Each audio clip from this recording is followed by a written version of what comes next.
Yo, dude, I watched your trial chambers videos. Can you do that for me, but like bigger? Sure. How big we talking? Big. Okay, but like how big? Big. I'm not sure I'm following.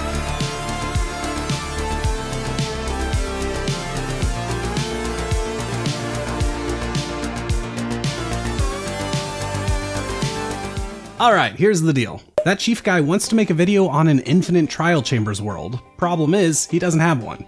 That's where I come in. I've got 1 month to figure this out. That might sound like a lot of time, but trust me, it is not. Oh yeah, and did I mention I'm doing this without any mods? This is all in vanilla using datapacks. Whew. Well, let's start with the obvious. Trial chambers aren't infinite. It's just not how Minecraft is coded. We're gonna have to get creative.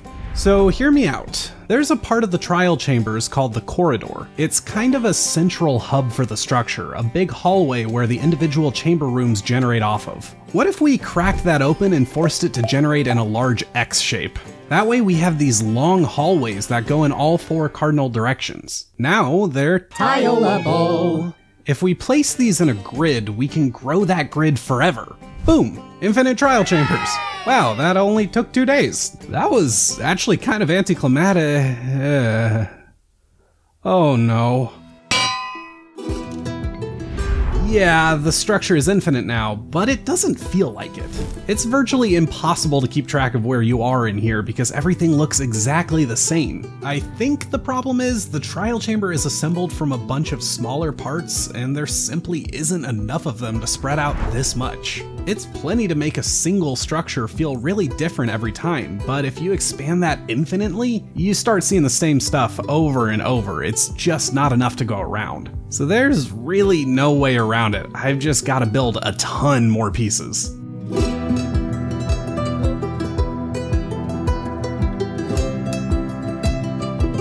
Okay, so I've put all my focus into the corridor hallways for now, and I've added 22 new pieces to it. I figured since this is for a survival challenge, I could expand the themes a little bit and include some areas with some different tree types, some safe areas, etc. The structure is literally endless though, so there's just no way I can add enough to make these feel like they never repeat. But I think I have done enough to make it feel fresh at least for a while. I haven't mentioned it up until now, but Chief is looking for a lot more than just infinite trial chambers. He wants basically a main quest that he can get through in the video, so I've got to build 3 special challenge chambers and a boss fight. The boss alone is going to take a good week to put together, and if I give myself another week to make those special challenge chambers, that means I've got less than a week left over for everything else to get polished up.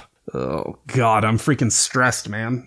Okay, we've got to move on from the corridors. They aren't perfect, but they're pretty good. However, the chambers that are spawning off of the corridors, yikes.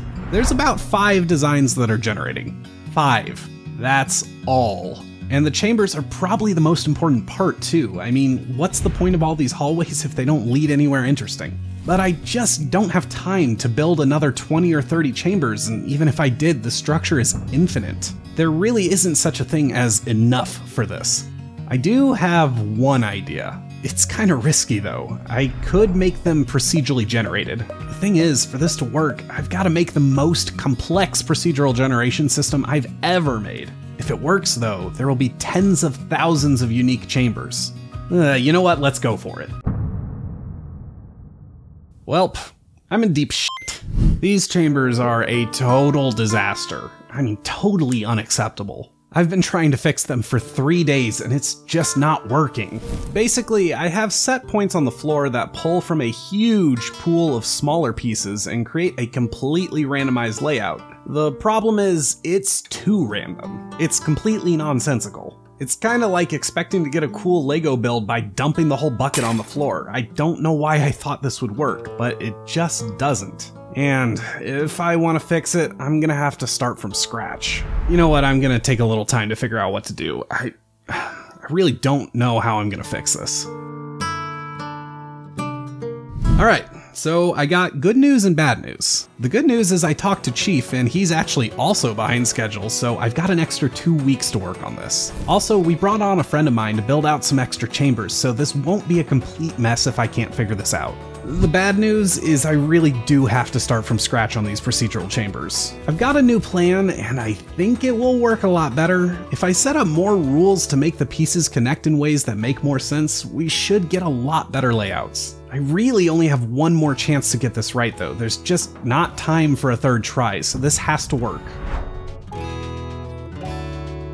Okay, I think this works. I mean, don't get me wrong, it's not as good as I would have originally hoped, but I won't cry myself to sleep over this. I really want to take another stab at this type of thing in the future, but this will have to do for now because I just don't have any more time. I've only got one more week before I have to move on to the main quest stuff, and I want to use that time to break out of the vanilla Minecraft box I've been in.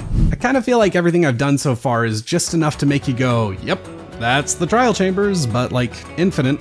I've been focusing too much on the trial chambers part and not enough on the world part. Right now, this is basically just a world with one biome, so I want to make some cool sights to see. Chief gave me a pretty cool idea. He envisioned these giant scary pits going down into the ground. I thought this would be a really great opportunity for one of those sights to see I was talking about, so I poked a hole in one of my intersection pieces, and whenever that piece generates, it digs a big pit down to bedrock level and fills it with a bunch of randomized platforming. If you make it to the bottom, you'll get some really good loot. These pits are like 100 blocks deep though, and I didn't want to make Chief have to pillar his way back out. That would suck. Thankfully though, I'm a Hermitcraft fan, so I stole an idea I saw from Cub, and I used wind charge dispensers to make jump pads. And dude, if you haven't played around with these, you've got to make them. They are so much fun. They're surprisingly forgiving if you miss the jump too, because you don't take fall damage from wind charges unless you fall further than where you started from. I'd say these pits were a huge win. They're really fun to play, and I managed to make them in only 2 days. I've got one more addition like these pits to flesh this out before I move on though, and this one is definitely harder. I want to make these huge themed chambers. It gets really claustrophobic in this world, and I want some areas where there's a bit more breathing room. Plus, these places make great landmarks, and it adds some really good wow factor. Like, imagine fighting your way for 2 hours through these tight, confusing hallways, and suddenly they open up into this huge room to explore that you could spend probably 30 minutes to an hour just looking around in. It's a really nice change of pace that I think's needed.